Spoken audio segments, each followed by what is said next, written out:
ही कधी वाघ नाही बनू शकत. आणि आता तुमच्या लक्षात आलं असेल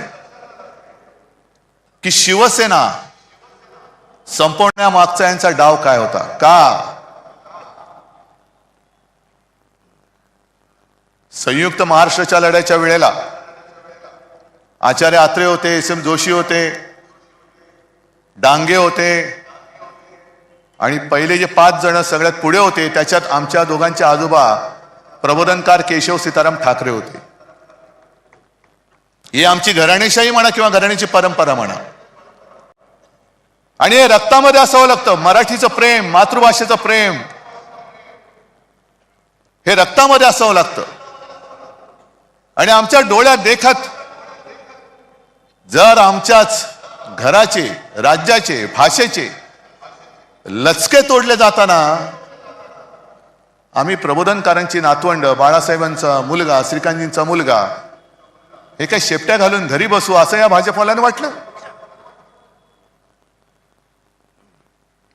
आज जे काय राजने मांडलेलं आहे हेच तर आम्ही सांगतोय. आणि आमच्या दोघांचे शेवटी अनुभव हा सगळ्यात मोठा गुरु असतो. साहजिकच आहे मराठीसाठी एकत्र आलोत आणि राज जे बोलत तेच सांगतोय. आमच्यामध्ये तसे वाद नव्हते पण ते वाद आम्ही आज गाडून टाकलेले आहेत आणि मराठी माणसासाठी, हिंदूंसाठी आणि महाराष्ट्रासाठी एक ताकद म्हणून उभे राहिलेलो आहोत. निवडणूक महापालिकेची पण भाजप काय प्रचार करते. दर निवडणूक आल्यानंतर यांचा पूर्वी एक विकृत डान्स होता, त्याला रोंबा सोंबा म्हणायचे. अश्लील सगळे चाळी सुरू व्हायचे आणि मग त्याला लोकांनीच हडथूड केलं होती, तो बंद झालं. तशी प्रत्येक निवडणूक आल्यानंतर हे भाजपडे रोंबा सोंबा खेळायला लागतात. हिंदू मुस्लिम, मराठी अमराठी, महापौर कोण होणार. मला वाटतं आदित्यने सगळी केलेली कामं तुम्हाला सांगितलेली आहेत. आणि देवेंद्र फडणवीसांनी जे एक आव्हान दिलं की उद्धव ठाकरेंचं एक तरी भाषण असं दाखवा की ते विकासावरती बोललेत, मी 1000 रुपये देतो. नको, चोराचा पैसा मला नको, चोरलेला पैसा नको. पण देवेंद्र फडणवीस, मी तुम्हाला आव्हान देतोय की तुमचं मोदींपासूनचं तुमचं आणि तुमच्या खालच्या चेला चपाट्यांचं अगदी वर्गाच्या मॉनिटरची निवडणूक असली तरी हिंदू मुस्लिम न करता केलेलं भाषण दाखवा. आम्ही सगळे मिळून तुम्हाला 1 लाख रुपये देतो. जा. हे भांडवल ठेवायचं नुसतं. त्या संयुक्त महाराष्ट्राच्या लढ्यामध्ये अनेक जणांना तो लढा कसा झाला, कोणी केला माहिती पण नाहीये. आपण 2010 साली इथे पाठी संयुक्त महाराष्ट्राच्या लढ्याचे एक दालन केले. जाऊन मुद्दामून बघा काय अवस्था यांच्या कारभारात त्याची झालेली आहे.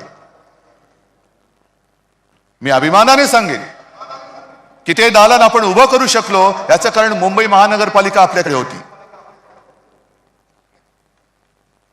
पण तेव्हा सगळे मोठे नेते होते, जनसंघ त्याच्यामध्ये कुठेही नव्हता. मुळामध्ये लढणारे नाहीच, हे घरं पेटून पोळ्या भाजवणार आहेत,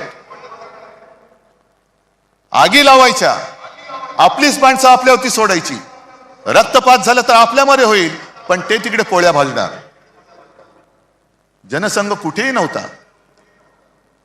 पण जनसंघ केव्हा घुसला मध्ये, संयुक्त महाराष्ट्र समिती जी माझ्या आजोबाने आणि सगळ्यांनी मिळून स्थापन केली होती. सगळे पक्ष हे एकत्र आले. मुंबई महाराष्ट्राला मिळालीच पाहिजे. त्याही वेळेला गुजरातचा डोळा हा मुंबईवरती होताच. द्विभाषिक राज्य होतं.